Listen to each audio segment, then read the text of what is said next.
Oh, strap yourselves in, dear listeners, because we're about to embark on an epic journey through the rolling hills and sun-drenched valleys of California, a land where dreams soar as high as the emissions apparently do. Our story today centers around a grand vision, a utopian dream led by none other than Governor Gavin Eco-Warrior Newsom, a man on a mission to transform the Golden State into a green paradise, a veritable Eden of electric cars, solar panels, and wind turbines spinning gently in the Pacific breeze.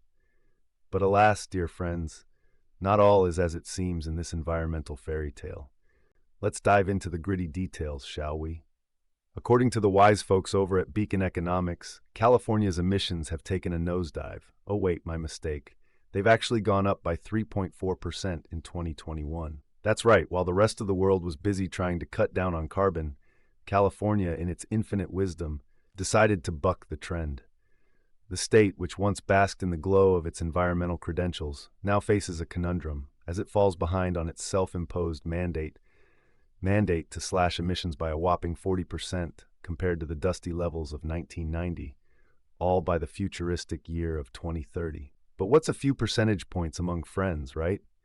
According to Stafford Nichols, our resident economist and bearer of inconvenient numbers, getting California back on the eco-friendly track could be a costly affair, with the price tag varying based on the chosen path. Choices. Whether to adopt new technologies, tweak regulatory frameworks, or perhaps, just perhaps, turn back the clock and pretend this was all a bad dream. But as we know, in the grand theater of politics, the show must go on, and the solutions, while costly, must be paraded with the pomp and circumstance of a Hollywood premiere. Now, let's turn our gaze to the man of the hour, Governor Newsom, who, in his quest for a cleaner California, has put forth a bold plan: the banishment of all new gas-powered vehicles from the kingdom by the time the calendar strikes a decade hence.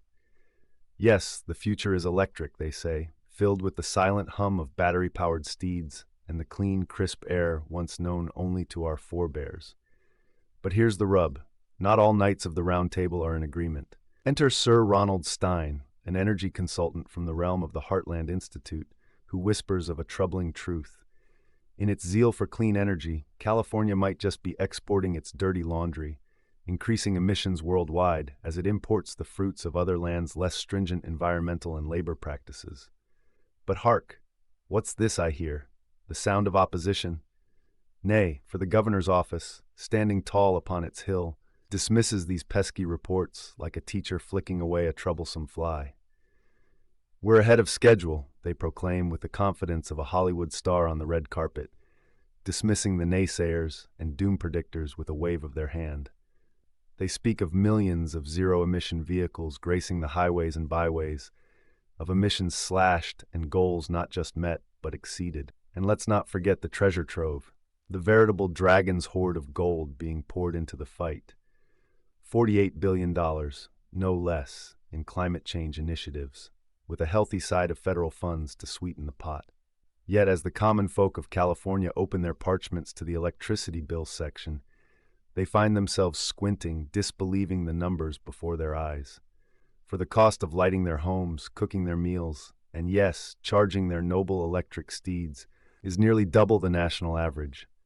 Ah, the price of progress, they muse, as they ponder whether the sun shining upon their solar panels might just be a little dimmer than promised. But fear not, for the plot thickens, as from the east comes a new decree, from the high courts of the Environmental Protection Agency no less. A final decision looms, targeting the very essence of Californian mobility, the gas-powered vehicle. The stage is set for a transformation, a shift to electric vehicles so rapid and sweeping that it would make even Tesla, the inventor, not the company, blush. For in the grand vision of President Biden's climate agenda, the future is electric, and the clock is ticking. So there we stand, dear listeners, on the precipice of change, looking out over the vast expanse of California's green dreams and not-so-green realities. As the sun sets on the Pacific, casting long shadows over the land, one can't help but wonder, will the Golden State find its way back to the path of environmental righteousness, or will it continue to wander, lost in the wilderness of its own ambitions?